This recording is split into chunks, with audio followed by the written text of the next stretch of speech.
Good evening, everybody. Now we have 2 minutes to start, inshallah.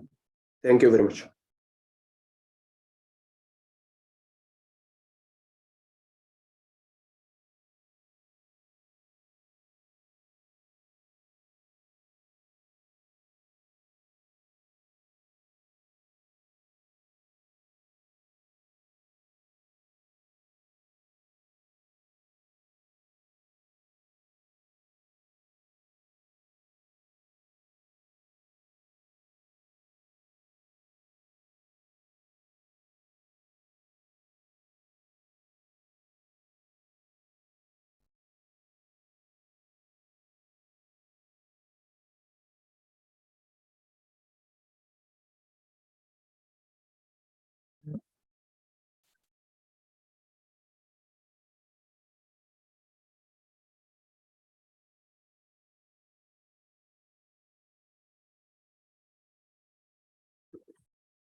Okay, now we will start our webinar.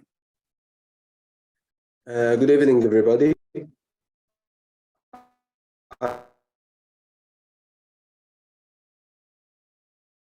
I'm with you from IVPN to our clinical oncology series, part 1.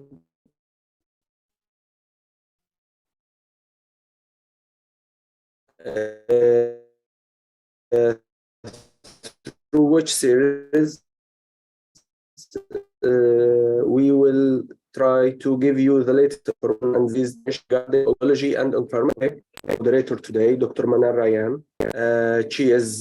She holds Master of Science in Clinical Pharmacy and Board of Pharmacotherapy.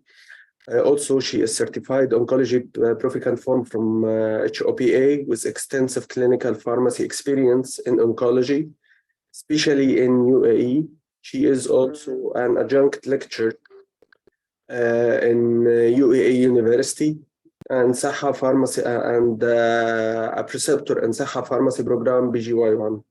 Dr. Manal has received her Bachelor of Pharmaceutical Science from University of Jordan, and also in 2005, and also she held the Master of Science in Clinical Pharmacy from the same university. She excelled in numerous areas, including working as inpatient pharmacist and oncology pharmacist and investigational pharmacy, which is a very important role in our oncology pharmacy field. Also, she is a member of SIOP member and OncoPharm Start Task Force. She holds certifications in research from National Institute of Health and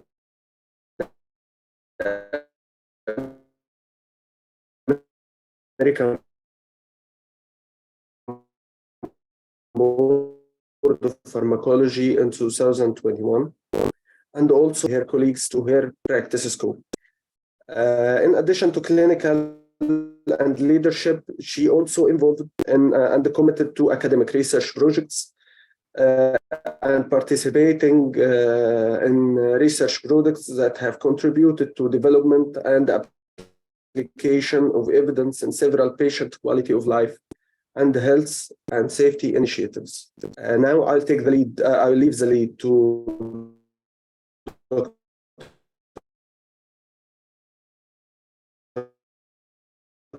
Manal to introduce our speakers and to be with you till.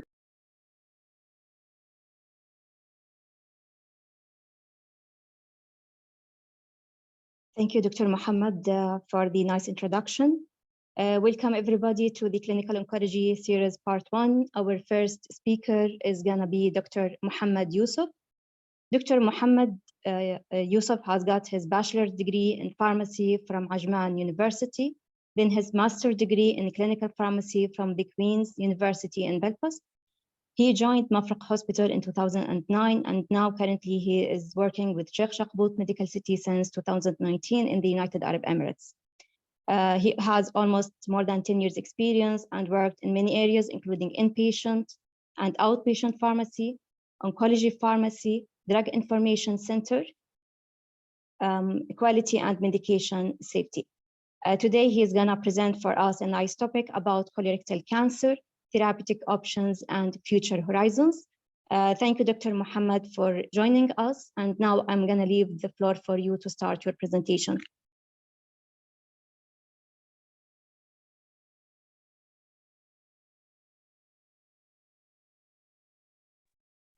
Thank you. Thanks a lot for your kind introduction, Doctora. And thanks, Doctora Fatima and Dr. Osama for having me with you in this great platform. I will start sharing my presentation.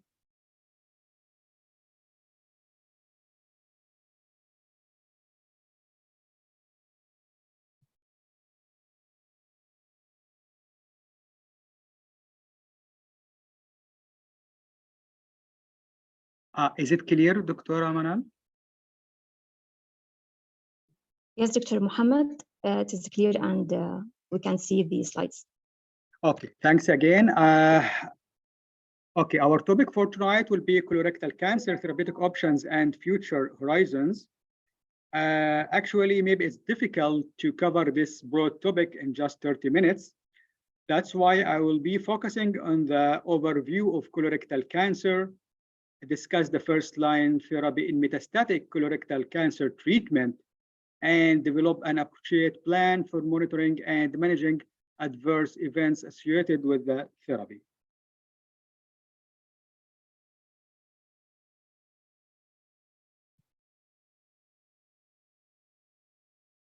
Okay, so epidemiology of the colorectal cancer, about 1 million cases are estimated to be diagnosed was in 2018, while about half of them, like almost 7,000 rectal cancer, are expected. Together, these comprise 1.8 million new cases of colorectal carcinoma.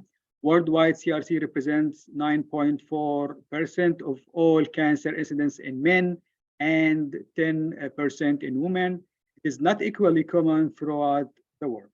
So if you can go take a look here to this registry, we'll find that, for example, in North America, there is about 180,000 new cases, and the death of them is almost 63,000. So almost like a half or 1/3 of them.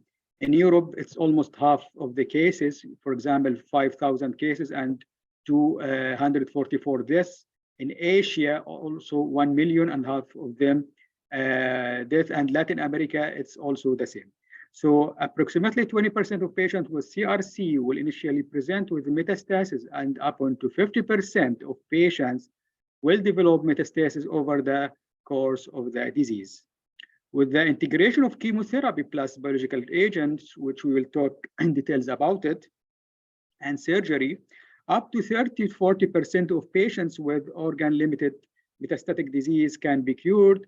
Further improvements in treatment are needed to enhance the clinical outcomes of the remaining 60–70% of patients. In this diagram, we can see that mortality rate rises steeply with age among those with colorectal cancer. So especially above 65 and above 75, the mortality rate is increasing.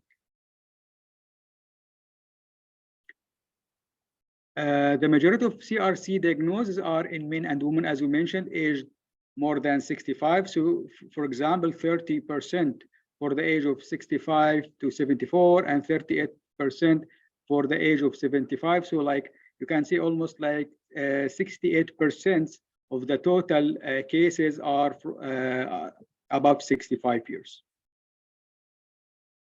Also, the incidence, as we all know, it happens in two sides, either in the right colon, which is almost 28% of the cases, and the majority is the left one, which is almost 72%.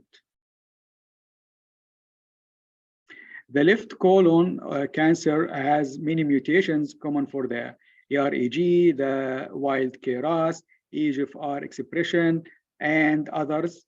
But for the right colon, mainly it's the BRAF and KRAS and EGFR expression. So the left colon will find like many gene mutations happen on it.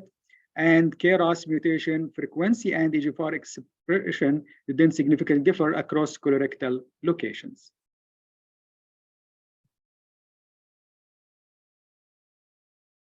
So what are the objectives of the first-line treatment for metastatic colorectal carcinoma?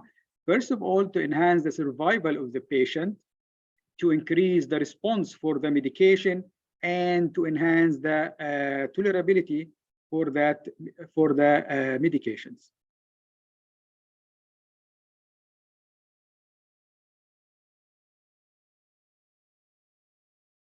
I think it is very slow when I'm moving the slides. Okay, here the ESMO guidelines for the last year for the stage 4 unresectable metastatic colorectal carcinoma for the first-line therapy, and this also will go by details on it. We have the patient who have like high MSI, we have the Pembro, we have the BRAF mutation for the left colon and the right colon. It's standard of therapy chemotherapy doublet in addition to bevacizumab. We have also for the RAS mutation chemotherapy doublet or triplet in addition to Beva. We have the RAS wild type and BRAF mutation. We have the chemotherapy doublet also in addition to Beva. And the left colon, for sure, we have the chemotherapy doublet in addition to the anti-EGFR. And for the frail and elderly patients, we have the fluoropyrimidine plus or minus Beva. We have also the chemotherapy, which is in addition to the anti-EGFR like panitumumab or cetuximab. So we'll start with the first molecule, which is cetuximab, and it has been studied in many trials. I will focus here in the phase 3 FIRE trial, which compared cetuximab in addition to chemotherapy, and the other hand was Beva in addition to chemotherapy in patients with left-sided RAS wild type metastatic colorectal carcinoma, and it was in favor of the cetuximab with about 36.4 months median or overall survival compared to 28 months only for Beva in addition to the FOLFIRI, which was the arm or the chemotherapy combined with the cetuximab and with the bevacizumab. This, especially here with the left-sided colorectal carcinoma, we found that the anti-EGFR cetuximab has improved the overall survival. What about the case of panitumumab, another anti-EGFR? It has been studied as a first line in PRIME and PEAK and VOLVI studies, and also studied in the maintenance in the Valentino trial. Here, because of the time, I will not go through all the trials. I will just focus on the first one, which is the PRIME study, which compared the panitumumab 6 milligram per kilogram every 2 weeks, and the chemotherapy was the FOLFOX4 compared to chemotherapy alone. And the primary endpoint was the progression-free survival, and the secondary one was the overall survival. We can find here for the left-sided that panitumumab, in addition to FOLFOX4, has a PFS of 12.9 compared to 9.2 for the chemotherapy alone. But in the right-sided one, we have 7.5 compared to 7, which is not that big difference. And I will explain later on about the role of anti-EGFR in the CRC, metastatic CRC. For the overall survival, we can find the same, that the overall survival, median overall survival was in favor of panitumumab in addition to FOLFOX4 compared to FOLFOX4 alone. And in the right-sided, we'll find that the chemotherapy was much better compared to the panitumumab plus FOLFOX4 in the right-sided. And this will lead us to the conclusion that retrospective analysis of the PRIME study showed that among patients with wild-type RAS left-sided primary tumors, first-line treatment with panitumumab in addition to FOLFOX4 was associated with better efficacy than FOLFOX4 alone. So PFS, OS, and were significantly increased in patients with wild-type RAS left-sided primary tumors receiving panitumumab plus FOLFOX4 versus FOLFOX4 alone. But, and this is very important, patients with right-sided primary tumors had worse prognosis than those with left-sided primary tumors, regardless of the treatment received. So, addition to the panitumumab or anti-EGFR in the right-sided is not recommended as first line in the right-sided CRC, metastatic CRC. Another trial which proved the same, which was also the PEAK trial, which compared panitumumab 6 mg per kilogram in addition to modified FOLFOX 6 Q2 weeks. And here, not only the chemotherapy, but the chemotherapy in addition to BEVA, 5 mg per kilogram Q2 weeks. And primary endpoint was the PFS. We'll find that also the same for the wild type RAS mutation, panitumumab in addition to the FOLFOX compared to BEVA in addition to FOLFOX, the PFS, it was in response was earlier and deeper with panitumumab with the chemotherapy versus bevacizumab with modified FOLFOX or yani chemotherapy. For the BFS, also the same, as you can see here, the left-sided, it has about 14.6 months compared to 11.5. For the right side, it was only 8.7 compared to 12.6. So again, it has almost the same results of the other trials, the PEAK trial. For the OS, it was also the same. And this concludes us that panitumumab efficacy by tumor location analysis in PEAK study, retrospective analysis of the PEAK study showed that among patients with wild-type RAS left-sided primary tumors, first-line treatment with panitumumab plus chemotherapy modified FOLFOX6 was associated with better efficacy than BEVA plus modified FOLFOX. So again, patients with right-sided primary tumors had worse prognosis than those with left-sided, regardless of treatment received. Here, the Valentino trial. Actually, I like the name. That's why I already showed this trial. It's called the Valentino analysis or Valentino trial. It's for the maintenance of panitumumab. And it has the same conclusion that in phase 2 Valentino study, patients with wild-type RAS left-sided primary tumors had better outcomes than those with wild-type RAS right-sided primary tumors. Patients who received panitumumab in addition to a chemotherapy maintenance therapy experienced higher 10 months progression-free survival rates and longer median PFS compared with patients who received panitumumab maintenance therapy, irrespective of primary tumor location. So this was for the first-line treatment, as we mentioned, and I go for maybe at the end I will conclude all of that. But this was for the first-line therapy. We'll go for subsequent line systematic treatment options. We have the HER2 targeted therapy, because actually HER2 amplification, it can occur in 3% of metastatic colorectal carcinoma. And we have many options for that amplification or for that gene mutation. We have, as we know, from the breast cancer studies and from breast cancer treatment, that HER2 positive breast cancer, we have the options of trastuzumab in addition to lapatinib or trastuzumab in addition to pertuzumab. We have the new kid on the block, FAM trastuzumab deruxtecan, which showed efficacy in the HER2 colorectal carcinoma. And it has been approved in the HER2 positive breast cancer. Another one, maybe I did not mention here, is just approved last month, is the tucatinib. It's a TKI in addition to trastuzumab, has been approved only by FDA last month to be one of the options for the HER2 targeted therapy mutation for the colorectal carcinoma. I believe it was upon a trial called the Mountaineer trial, which showed the efficacy of the tucatinib plus trastuzumab. So what about other mutations like BRAF mutation? Actually, it also happens within like 5 to 7% with total population. And here I will focus on the Beacon trial. Beacon trial is trial maybe 3 years back already started, and it has investigation of 3 arms: encorafenib plus bimitinib and cetuximab, which is called the triplet therapy, and encorafenib, cetuximab, the doublet therapy, and the investigation choice or standard of care or FOLFIRI with cetuximab. So this study concluded that the addition of encorafenib with cetuximab or even panitumumab, because both of them are anti-EGFR, can be used as the recommended choice for patients with BRAF mutation colorectal carcinoma. By the way, encorafenib is an oral molecule, and as you know, the cetuximab and panitumumab are given by the IV infusion.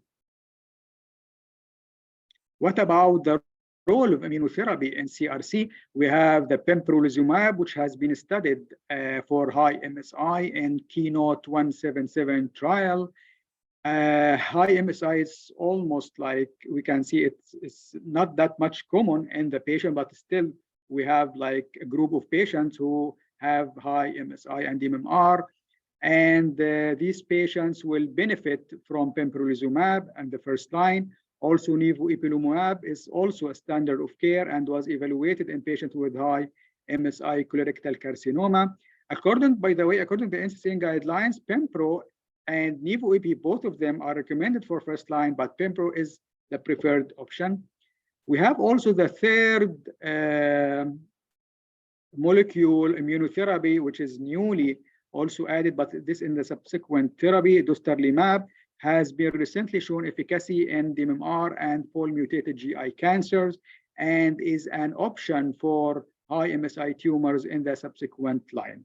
Dostarlimab, you know all this, like there is a famous trial for it in the rectal carcinoma, and it was promising in achieving the results of overall survival when studied in the colorectal carcinoma.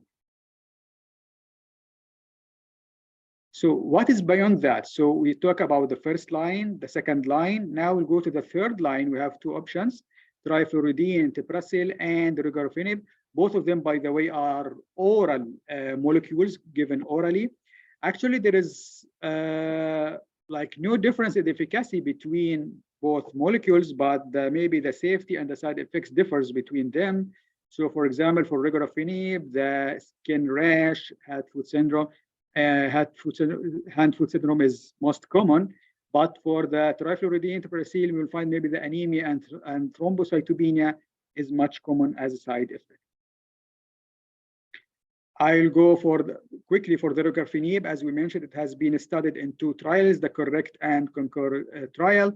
It's given as 160 milligram orally once daily for continuous 3 weeks, then 1 week off. So it's like 21 days on, then 1 week off. Just I'd like to show this information. Some trials, in order even to reduce the side effects, they can use in the first cycle 80 milligram for the first week, 120 for the second week, and then 160 for the third week. Sometimes, and this by practice for many oncology physicians, they prefer this regimen in order to mitigate the side effects rather than giving the 160 milligram for the whole 3 weeks. This I'm talking about the first cycle for sure. So as you can see here that in CORRECT and CONCOR trial, the overall survival was in favor of regorafenib when compared to the placebo. So we'll back again to the treatment sequence in the left-sided RAS wild mutation metastatic colorectal carcinoma.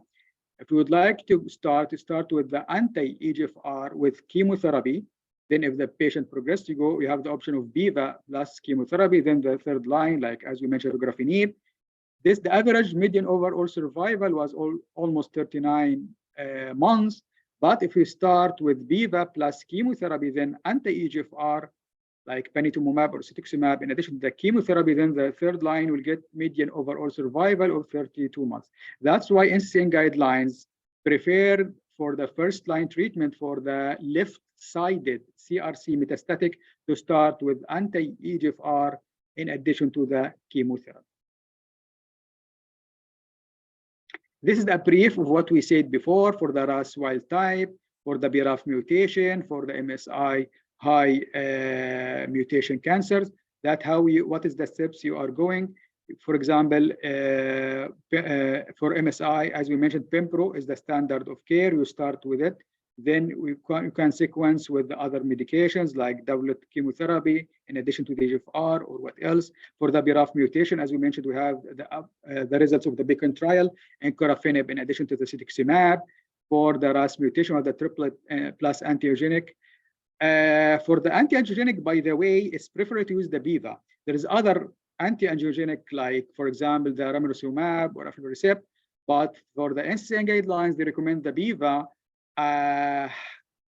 more than the other molecules, maybe because of the cost and the safety profile. So that's also a point I have to share with you. So now we'll go to the third part of our talk, supportive care. And we'll start with the chemotherapy-induced diarrhea. As you know, all the FOLFOX and FOLFIRI, it has many items which can lead to diarrhea. So what are the agents for chemotherapy-induced diarrhea? This, by the way, for the delayed stage, we have the loperamide, tincture of opium, ectrodioxide, subcat, budesonide. We have the danfluxolate and absorbent and probiotics. For the acute phase, mainly you will find patients with FOLFIRI. It should be prescribed with them the atropine 0.25 milligram subcut, which can be used 2 times, 3 times. But this is mainly in the acute phase, like maybe 1 day before the chemotherapy or the day of the chemotherapy.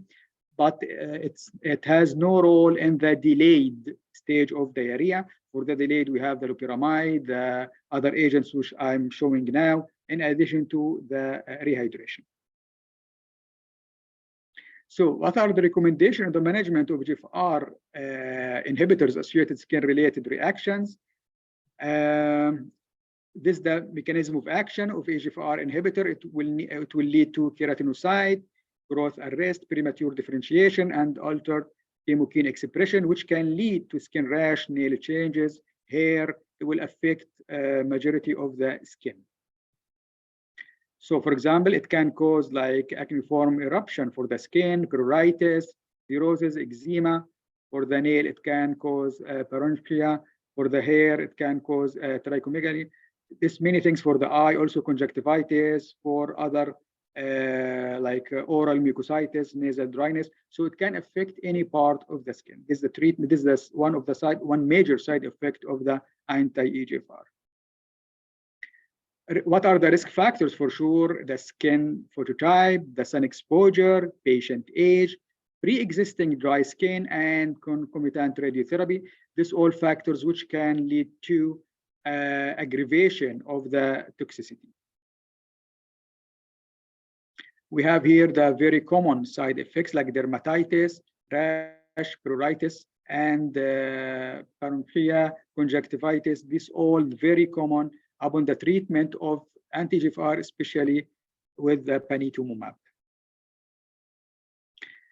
Clinical presentation of skin reactions also can be, maybe here I give panitumumab as example, but by the way, it can be happened also in cetuximab, because both of them are anti-EGFR. They have almost the same mechanism of action, but here I'm showing the panitumumab as an example.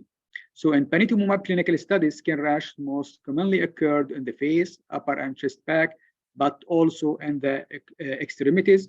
Median time to first symptom was about 10 days, and median time to resolution was 28 days after the last panitumumab dose. I'm trying to go fast because I know we have another presentation, so I would like to stick to the time. Here I will focus about the antibiotic prophylaxis for skin toxicity induced by anti-epidermal growth factor, anti-EGFR. We'll find here many studies compared using the doxycycline or tetracycline in general, minocycline, compared to placebo. And the result was, for this all meta-analysis, that the risk of the skin rash after treatment with anti-EGFR agents for solid tumors was significantly lower in patients taking prophylaxis with antibiotics, mainly the doxy and minocycline, than in those who were not.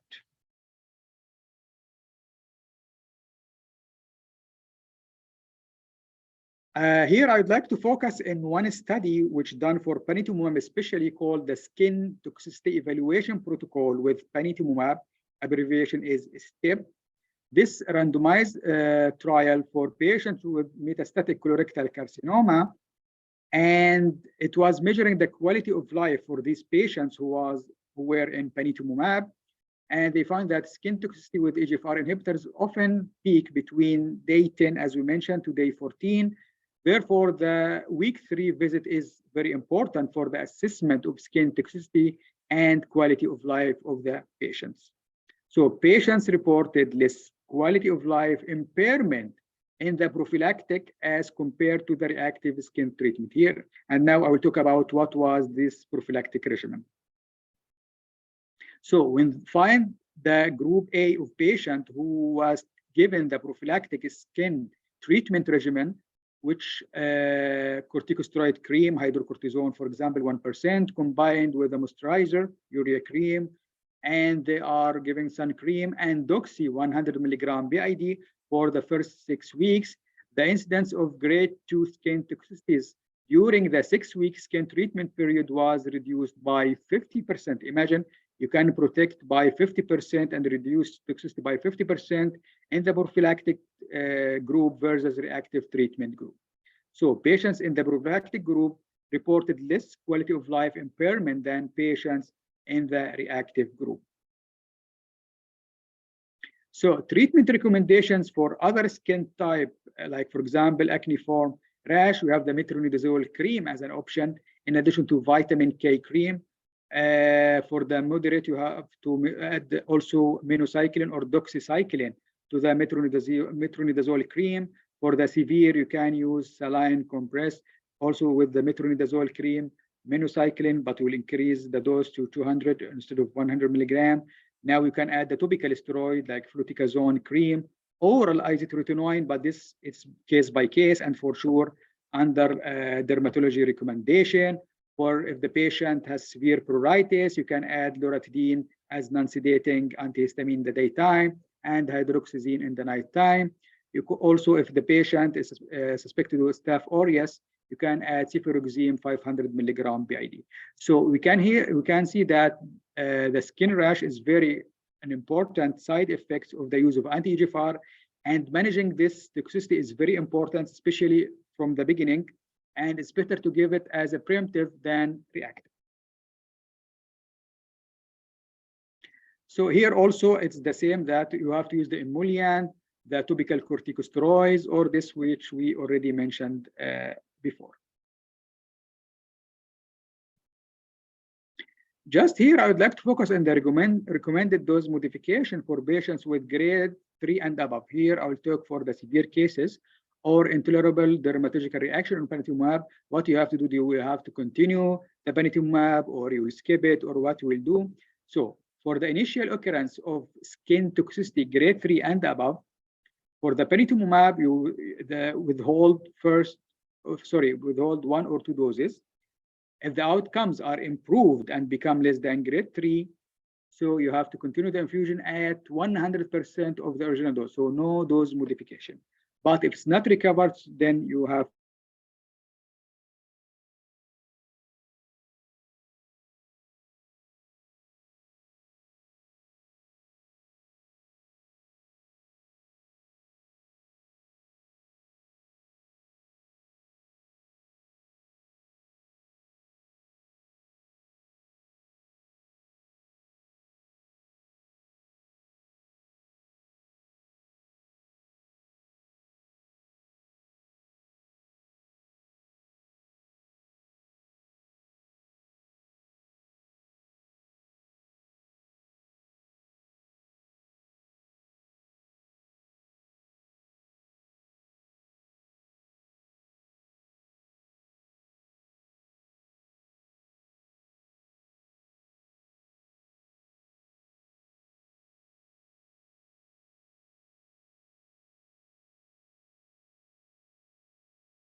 Okay, Dr. Yusuf, you were disconnected.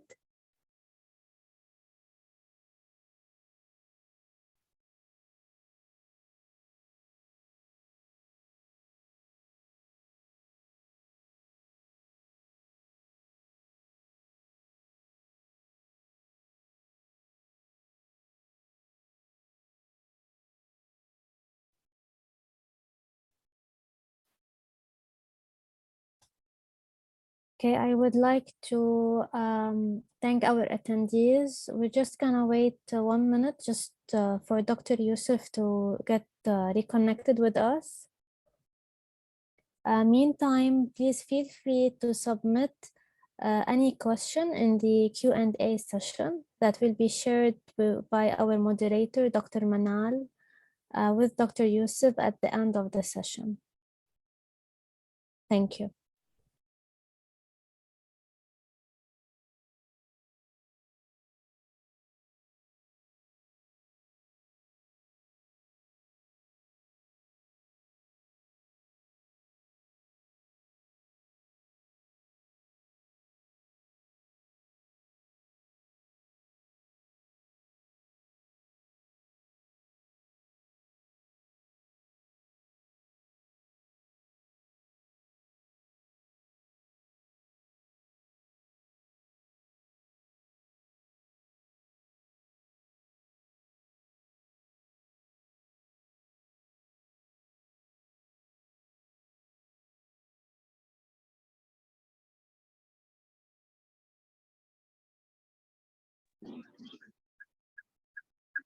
Is it clear now?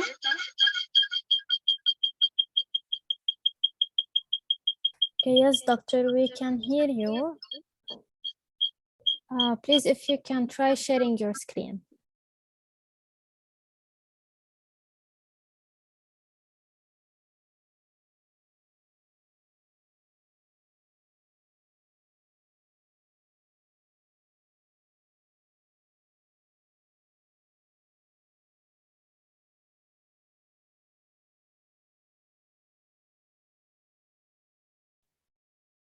Is it okay now?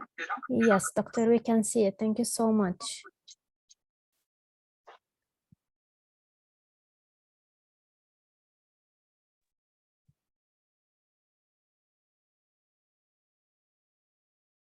Oh, okay.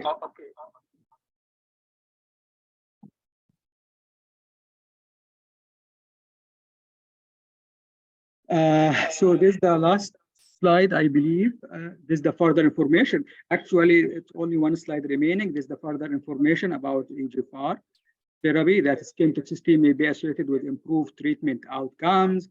And that's really important to have the preemptive treatment rather than reactive treatment for these molecules.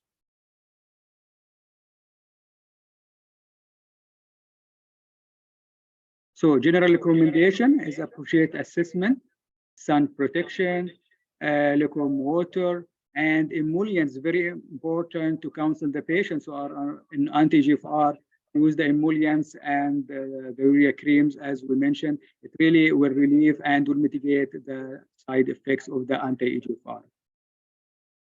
Just maybe when the voice was interrupting, that I would like to focus maybe the difference between panitumumab and cetuximab. Both are anti-EGFR. Maybe the panitumumab has less infusion side effects, and the reason is the fully human monoclonal antibody compared to maybe to cetuximab. But at the end, both of them has the same range of skin toxicity. And by this, I conclude my presentation for tonight, and thank you, everyone. Thank you, Dr. Muhammad, for this nice presentation. It was very comprehensive and useful information about the metastatic colorectal cancer. So now we will go to the questions. First, we will go to the audience questions, then I will go with my questions. So the first questions for today, one of the anonymous attendee asking, any specific recommendation for FOLFOX-induced nausea and vomiting, meaning the hemogeneity risk for this protocol? Yes, thank you for this nice question. Yeah, actually, the nausea and vomiting is one of the common side effects for this backbone chemotherapy. This preemptive also used with ondansetron and the other like dexamethasone 12 milligram. Really, it has a great role in reducing this side effect.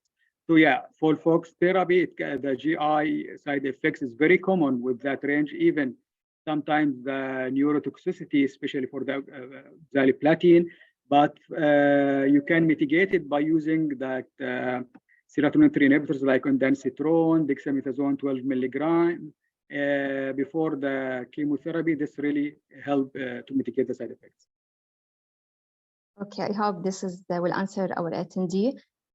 Any more questions from the attendee, or I can move to my questions?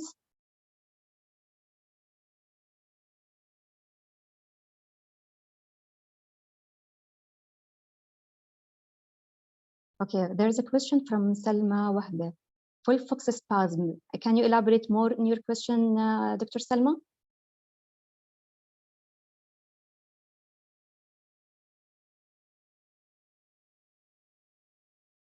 You mean the abdominal cramps induced by Folfox or the GI symptoms? Yes. Dr. Muhammad, can you answer Dr. Salma regarding the GI side effects of Folfox?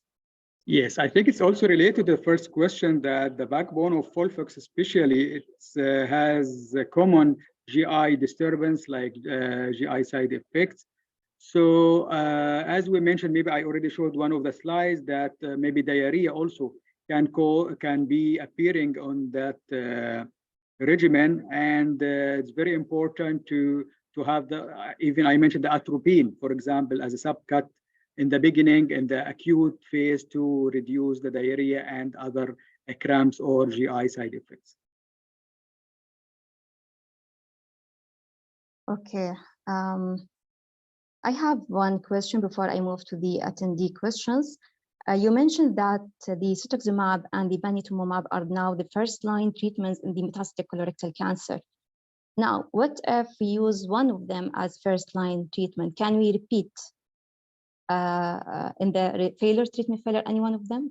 Is it alternative, or once we use one line, we cannot repeat it? So you mean, for example, if you start with cetuximab and the first, for sure, I'm talking here about the left-sided because it's the recommendation for the left-sided, yes, mainly for the C2 and panitumumab. To be honest with you, I have one case who was on cetuximab and he developed this severe skin rash, and the physician he already switched him to the panitumumab, and he's doing well now with panitumumab. But I believe that the switching here was not because of the disease progression, it was because of the side effects, intolerability. So maybe the principle itself, it can be used. There's this, because I remember that patient was only 2 weeks or 3 weeks back, who we decided to switch him from cetuximab to panitumumab and the first line setting, and he is already continuing in it. So I believe if there is like valid reason like intolerability or like toxicity from one of them, you can switch to the another one. So in the case of side effects, yes, we can try the other one. However, in clinical failure, it will be the same mechanism, so no data support this. Exactly. That's why I focused on the case, and I mentioned it was due to toxicity profile. Okay. One of the attendees, Dr. Iqbal, asked about paclitaxel skin reaction. I think this not related to our topic for today, but we can answer you outside the session. Maybe our colleague in the IVPN will send you a message regarding this skin reaction guidelines induced by paclitaxel. Thank you, Dr. Iqbal, for your question. Now, I will move to my last question for today's session, if there is no upcoming questions from the attendee. We said one of the side effects with the targeted therapy is the acne, but this acne is not the same as the normal acne that we can treat with the acne agents. It has special recommendations and management. Is there any positive correlation between the rash severity and the response to treatment?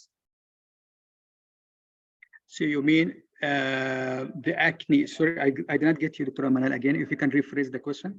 Yeah. The acne, it is one of the side effects, as we mentioned. And sometimes when there's a side effect, we correlate it with the response, like the agent is working in a good way. Is there any positive correlation with the severity of this rash, chemotherapy-induced rash, and the occurrence with the overall survival and the tumor response? Okay, now I get it. Actually, to be honest with you, yeah, the skin rash is has direct correlation with especially with the anti-EGFR. For example, erlotinib and the other anti-EGFR, when the patient has more severe skin rash, that means that drug is working and already the medication is going to have its effect. But for the acne, I'm not sure, to be honest with you. As I know, the skin rosacea is one of the direct correlation, but for the acne, I don't have, to be honest with you, the answer for that. So I mean, yes, it is the skin toxicity, to be more specific. Like any skin toxicity introduced by the caused by the drug, we need to assure the patient that the medication is working, and it is a good sign for our response. Yes, I agree with you. But as I mentioned, maybe like the skin rash, yeah, it's like very common and it's very direct correlation. For the acne, maybe it's, yeah, it can be also as an indicator of the treatment. So maybe we can move, we have still time for any questions, or we can move to the second topic.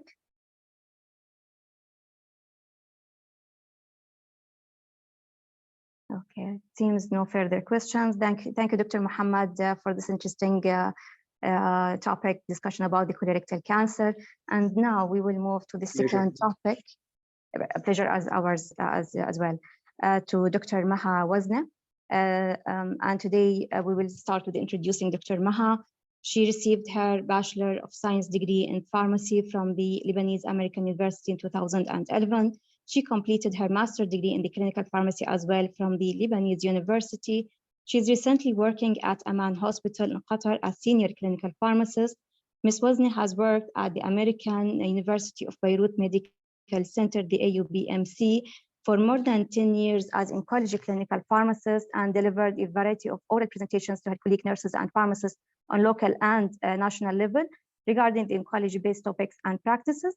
She has been certified from Harvard Medical School in immuno-oncology and cancer genomics, which is a very recent and hot topic in the oncology practices, and her academic interests and directions, including the medication safety, public health, and oncology-based research. We are more than happy to have you today, Dr. Maha. And today she's going to present for us, or talking to us about the bone health in cancer patients, which is a very important topic in the oncology settings. Welcome, Dr. Maha, and now the floor is yours. Thank you, Dr. Manal, and good evening, everybody. Thank you for the attendees for joining us today for the session about bone health in cancer patients. So I will share my screen now.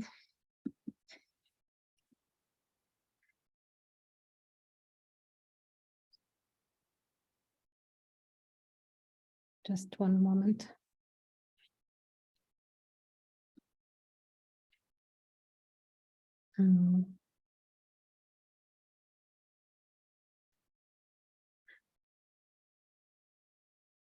I'm not able to share my screen. Oh, no, 1 second. Just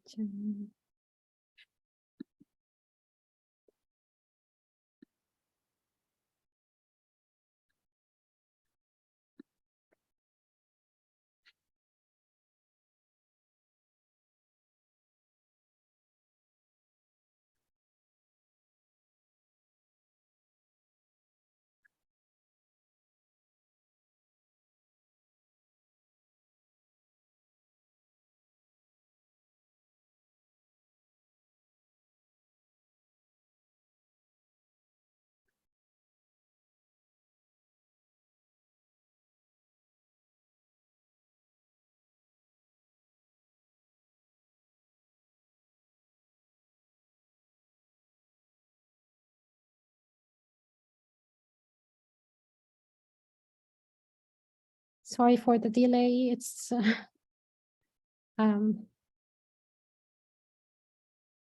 just one moment. It's okay, Dr. Maha, take your time.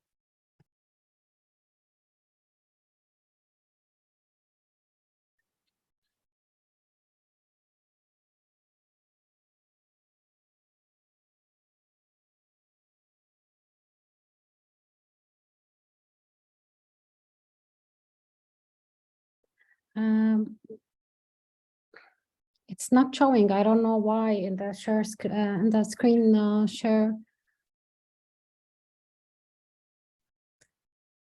Okay, Dr. Maha, first of all, close all the applications, instead the Zoom. Yeah, I did. All is closed. Okay, now open your PowerPoint. I did. Okay. Okay, now press share screen.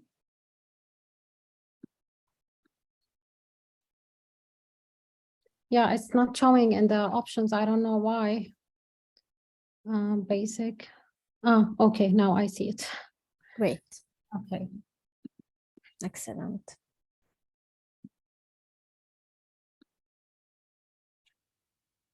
Okay. So it's showing now? Okay, yes, slideshow, please. Okay. Thank you so much. Sorry for the delay. So today I'm gonna present a topic which is sometimes it's not highly discussed, which is the bone health in cancer patients.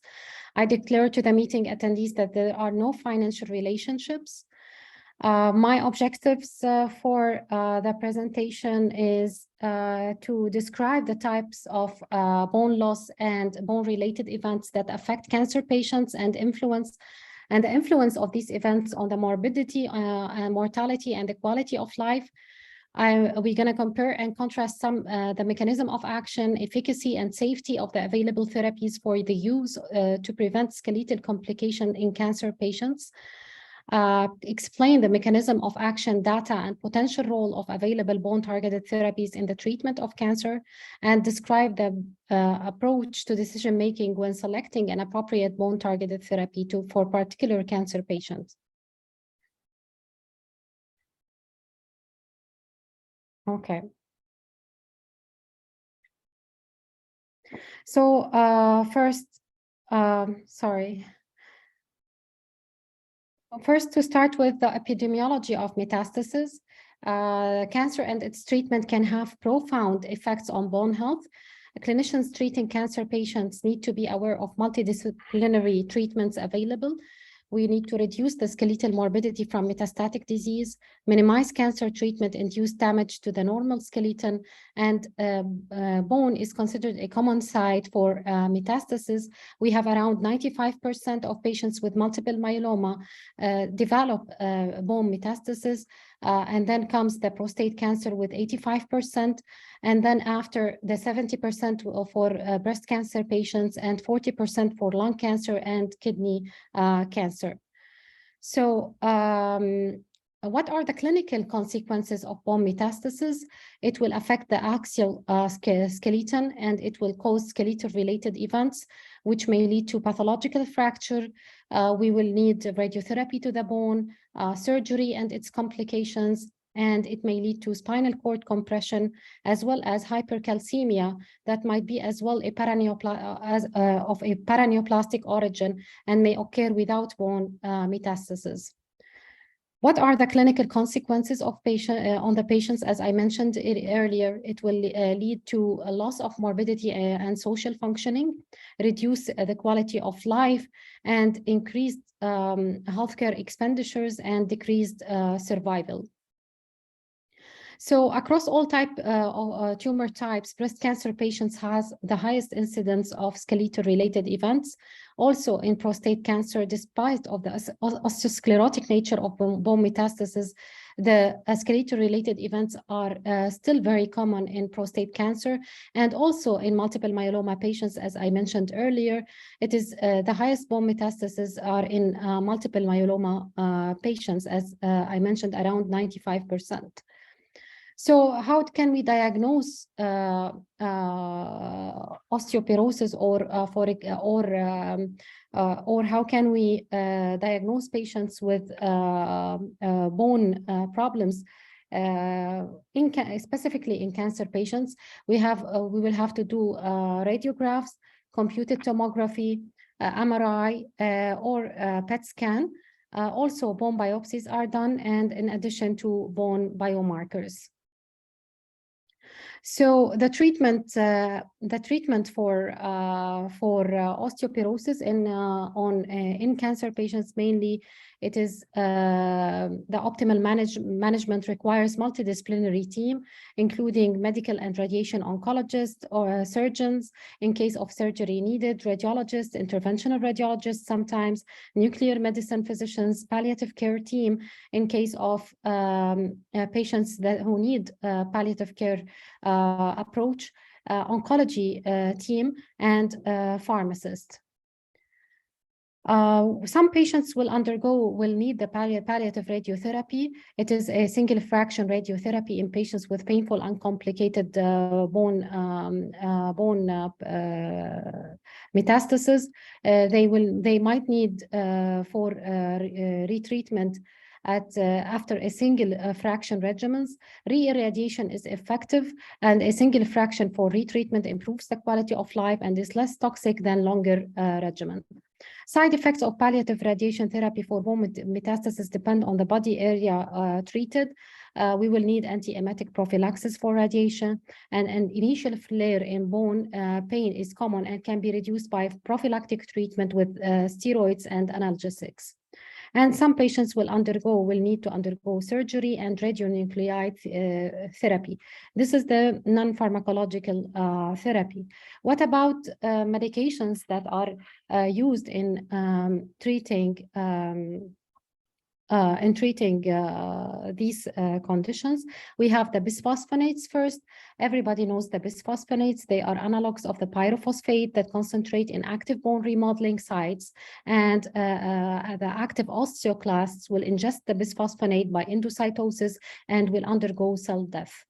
Also, we have the non-nitrogen containing bisphosphonates. For example, the clodronate will act as a cytotoxic effect on osteoclasts, whereas nitrogen containing bisphosphonates, for example, the pamidronate and ibandronate and zoledronate, will have direct apoptotic effect. So these might have anti-tumor or anti-angiogenic effects. We have also the molecule, the denosumab, which mostly all of you might be familiar with, which is a monoclonal antibody that will bind to the rank L, preventing its interaction with the receptor rank, and this will cause a rapid suppression of bone resorption. And rank L inhibition may also exert anti-tumor effects and decrease the mammary carcinogenesis in preclinical models. This is like a summary of the medications that are mostly used in the management of such conditions. For example, we have what is the best treatment for patients with metastatic bone disease. We have to start with a bone. We have to start with BTAs in the vast majority of patients as soon as the bone metastases are diagnosed, and whether they are symptomatic or it is not recommended. So BTAs should normally continue indefinitely, and the treatment might be interrupted in patients with oligometastatic disease, a perceived low risk of bone complication and durable response to the systemic treatment. So in oligometastatic disease, treatment may be interrupted and can be withheld. Okay. So for the treatment recommendations, we have the zoledronate or denosumab. They are recommended in patients with, I'm talking about here about prostate cancer, which are resistant to castration, and they have bone metastasis, and whether they are symptomatic or not, zoledronate or denosumab are recommended. We have also to treat patients with cancer treatment-induced bone loss or pre-existent osteoporosis is not recommended also for the endocrine sensitive prostate cancer. We have the zoledronate or denosumab. They are recommended in patients with advanced lung cancer, renal cancer, and other solid tumors with a life expectancy of more than 3 months and clinically significant bone metastasis. We have the zoledronate, pamidronate, or denosumab should be initiated at the diagnosis of multiple myeloma in all multiple myeloma patients. And denosumab is the agent of choice in multiple myeloma melanoma patients with renal impairment. With a creatinine clearance of less than 60 ml per minute. Most patients selected for the treatment with zoledronate can de-escalate this agent safely to administration every 12 weeks, preferably after monthly treatment for 3 to 6 months. So we can shift to every 12 weeks treatment. For denosumab, it should be administered every 4 weeks, extending in intervals beyond this frequency cannot currently be recommended. What are the side effects of BTAs? We have the bisphosphonates and denosumab are generally well tolerated. They might cause renal toxicity, specifically with zoledronate. We have to monitor for creatinine clearance, and we have to adjust accordingly. It is not recommended in patients with less than 30 milliliter per minute for zoledronate, and patients taking nephrotoxic medication, we have to monitor closely every time the patient comes for zoledronate, and we can also shift the patient to denosumab as it is the preferred agent. For oral agents, we have the esophagitis, the dyspepsia, and the diarrhea. And also we have the osteonecrosis of the jaw.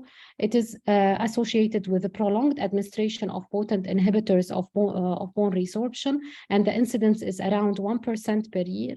Most patients have had tooth extraction or poor oral hygiene or use of dental appliance. How can we counsel the patients for the osteonecrosis of the jaw prevention? An oral examination should be done, and we have to avoid invasive dental procedures during therapy, maintain good oral hygiene.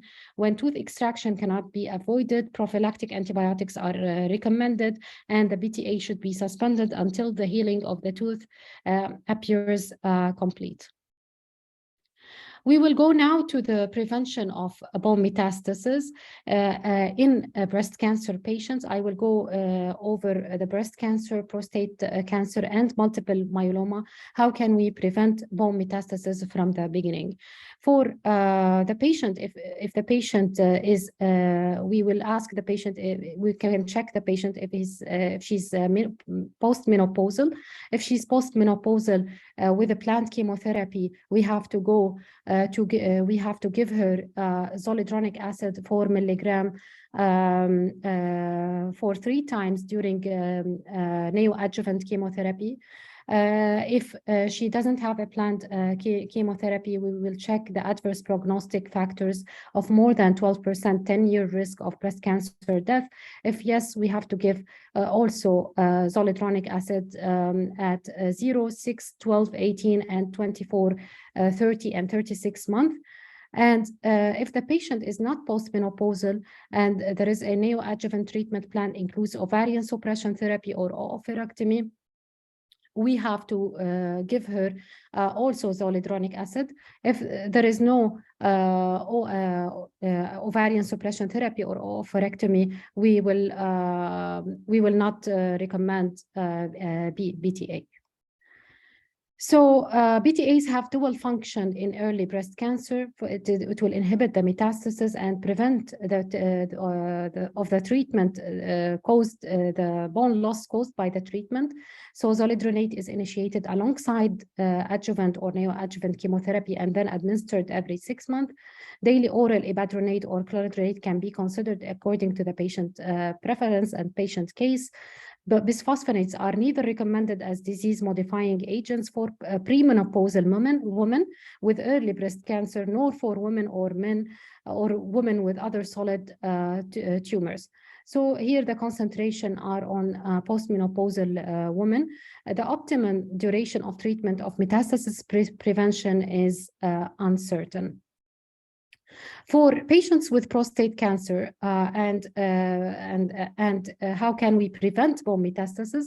There are no role for bisphosphonates in recurrence or bone metastasis for patients with high risk non-metastatic prostate cancer. And denosumab, as I mentioned earlier, will significantly increase the will significantly increase bone metastasis-free survival by a median of 4.2 months over placebo, and delayed time to symptomatic first bone metastasis in men with castration-resistant prostate cancer, but with no evidence of overt metastasis rising prostate-specific antigen. These disease benefits were not considered sufficient for regulatory approval, a high risk of, and also we have to take into consideration the high risk of osteonecrosis of the jaw. So what about other solid tumor? Neither zoledronate nor denosumab has a measurable impact on disease recurrence or survival. So what about the cancer treatment-induced bone loss? We have to take into consideration the patient factors.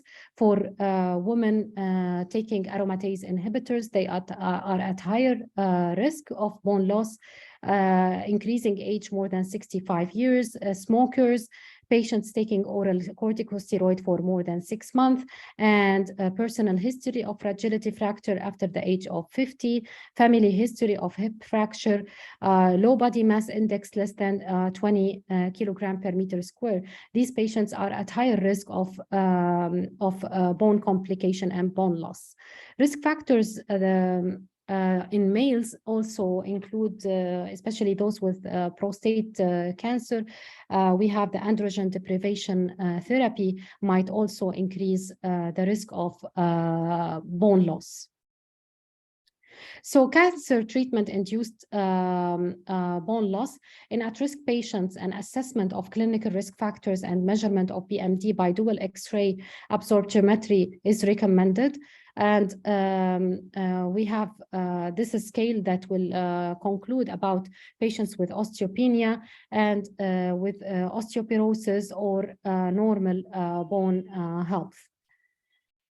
So patients who have a T-score above 2 with no additional risk factors, they are recommended to exercise, take calcium and vitamin D, and monitor risk and BMD at 1 to 2 years interval.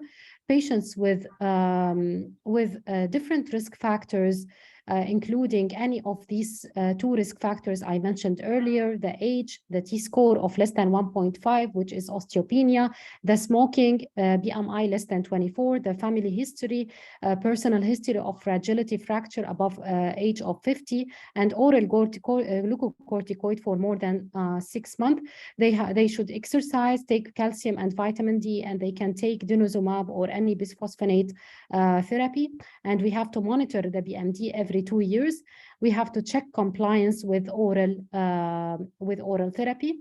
For patients with a T-score less than 2, which are diagnosed as osteoporosis, they should take denosumab or bisphosphonate therapy. Denosumab 60 milligram every 6 months is the treatment of choice to prevent fractures in men on androgen deprivation therapy, and postmenopausal women with early breast cancer at low risk for disease recurrence. We should not forget patients with a special consideration, especially elderly patients who are already at increased risk of fracture. They will require pharmacological treatment to prevent chemotherapy treatment-induced bone loss. Enhanced monitoring for the effects of comorbidities on treatment safety should be followed in the elderly, and it's preferable to have a single infusion better than oral bisphosphonates for compliance. A 6-monthly denosumab is also effective and will improve adherence of the treatment, and especially with patients with low creatinine clearance. What is the clinical pharmacist? The clinical pharmacist role, as I mentioned earlier, the clinical pharmacist and especially the clinical oncology pharmacist role will be, as he will be or she will be part of the multidisciplinary team. He will decide on the possible dose adjustment and treatment options for each patient. They are also responsible for patient counseling and following up on compliance of the patient at outpatient setting, counsel the patients on the importance of smoking cessation and reducing alcohol intake, eating calcium-rich diet and taking calcium supplements. And in patients who are able to do weight-bearing exercises, the pharmacist might have a role in reminding patients on this, as well as making sure that the patient is taking his or her vitamin D supplementation on a daily basis or as recommended by the physician. So I will now go to the questions. Question number 1, I have only 3 questions that are very easy and that might be of help to summarize or just like an evaluation for this presentation. Which of the following does not have a high risk of metastasis, bone metastasis? You can answer in the chat box.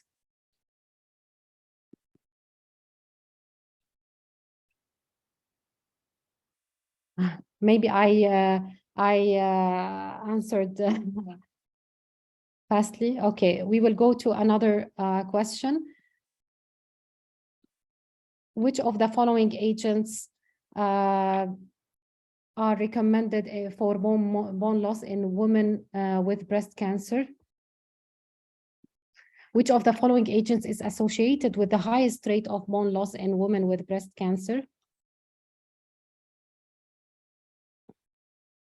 What do you think? I don't have a lot of answers in the chat box.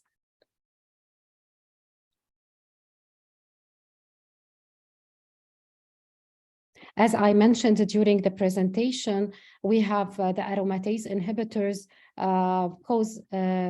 is considered one of the most valid risk factors for increasing the risk of bone loss in women with breast cancer. As for men, we have the androgen deprivation therapy is also considered a risk factor for patients with prostate cancer.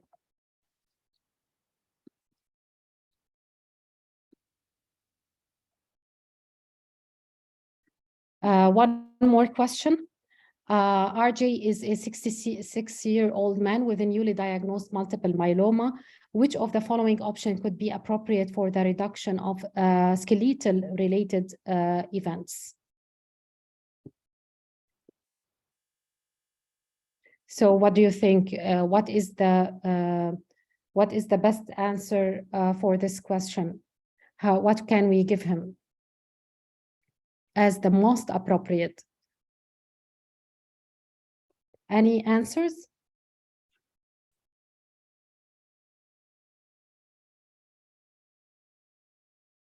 Okay, so basically, denosumab is the most appropriate for patients with multiple myeloma, as mentioned earlier in the first part of the presentation.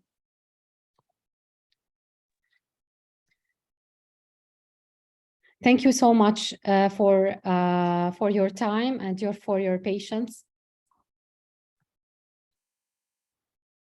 Thank you, Dr. Maha, for the nice presentations. It was a very concise about the bone health and how it's important as a clinical pharmacist to participate in supporting our patients, oncology patients. And now we will wait for the questions from the attendees.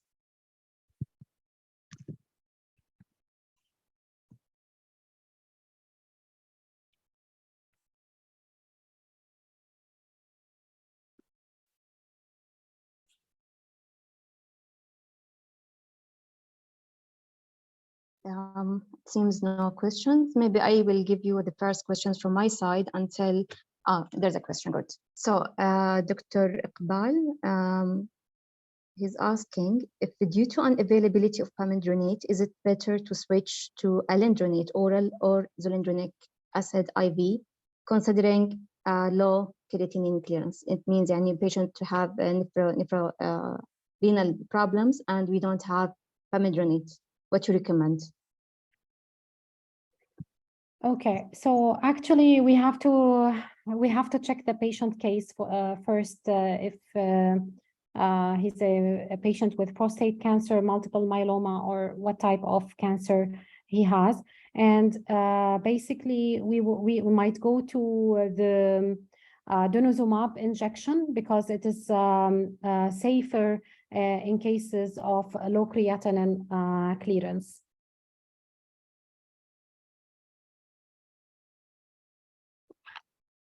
Yes, I think this is answers the question. Any more questions? Yes, and as well, just to add that alendronate is also not recommended for patients with less than creatinine clearance less than 35 milliliter per minute, as well as zoledronic acid. It is not recommended for patients less than creatinine clearance less than 30 minutes. So they have almost the same renal profile. So preferably we will go to denosumab or any other agent that might have a safer profile on the kidney. So someone added that the patient with multiple myeloma, yeah, as mentioned earlier, patients with multiple myeloma, we prefer denosumab specifically over other agents. Okay, we'll move to the second question. Any recommendation of this if the serum calcium in our patient level decreased during taking zoledronic acid? What you recommend as a second as a management? Yes, for patients with decrease in creatinine clearance after taking zoledronic acid, we have to monitor the patient. So how much the creatinine has rise, for example, did he has an acute kidney injury due to this dose of zoledronic acid, then we have to hydrate, and we have to check if the creatinine will go back to baseline after hydration or not, and we have to adjust accordingly according to the new baseline creatinine. And we can also we might withhold therapy if it caused a major kidney injury. So you recommend to do a chemistry before and the kidney function before each dose of bisphosphonates? Yes, definitely. We have to monitor patients. We have to have a creatinine level before any administration of zoledronic acid. And if the patient has, on the contrary, hypercalcemia, would you recommend to stop or hold Zometa on that day? For patients with hypercalcemia? Yeah. Yeah, we have to withhold. Yeah. Okay, I think this answers. We have also another questions from Dr. Aya Nazar. Do breast cancer patients with the oocyte cryopreservative undergoes any treatment for bone loss? Okay.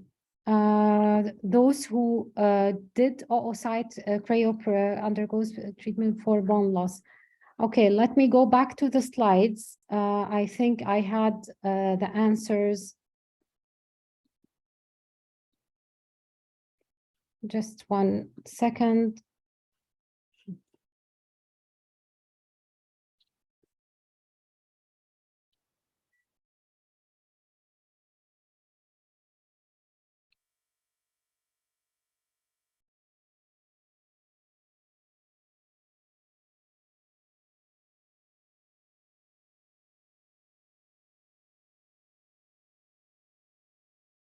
So those who have oophorectomy, it's depending on the, we have to give zoledronic acid 4 milligram as per the guidelines. For patients who took ovarian suppression therapy. Yes, I hope this answers Dr. Aya. Dr. Iqbal, only postmenopausal women. Yeah. Okay, not in the premenopausal. Yeah. Okay. Now for Dr. Iqbal, he also the same question at the beginning about denosumab if it is not available. As a clinical pharmacist, what you recommend if you have kidney or renal impairment and denosumab is not available? What you recommend? We will go to the bisphosphonates with dose modification, or what will be the case?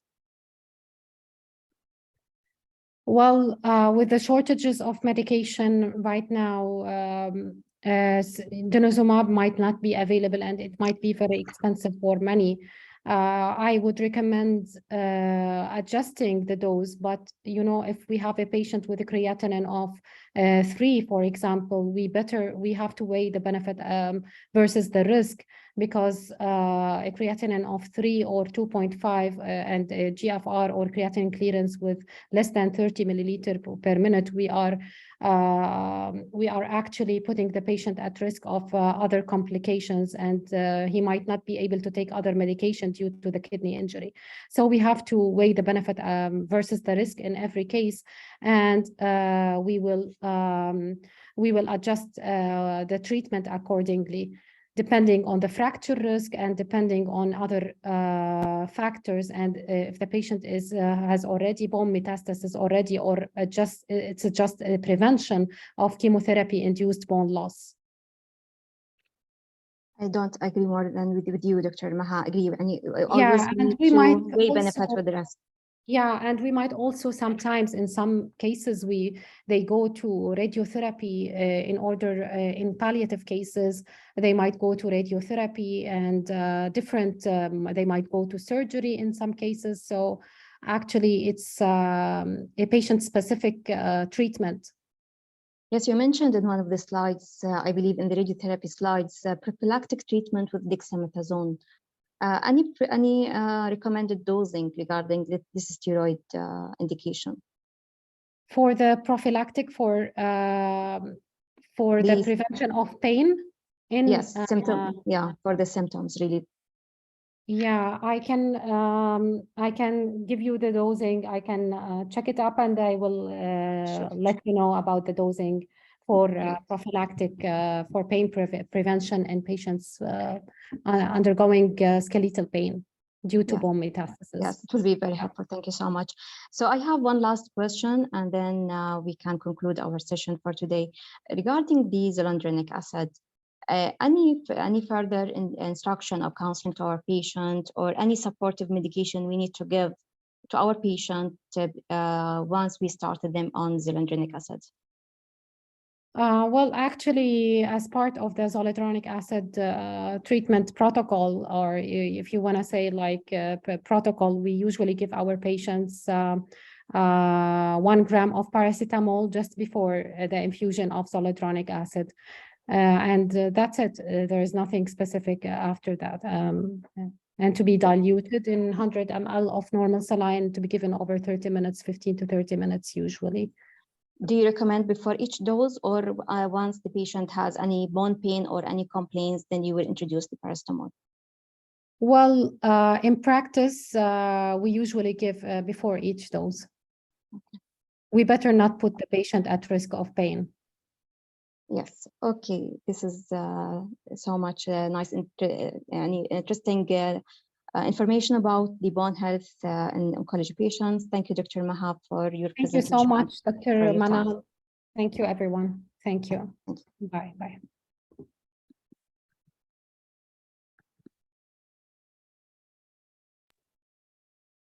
Now we will conclude our session. Thank you very much for Dr. Manal. Thank you very much for Dr. Mohammed Yusuf and Dr. Mahawazni for this fruitful session. Great start for our series.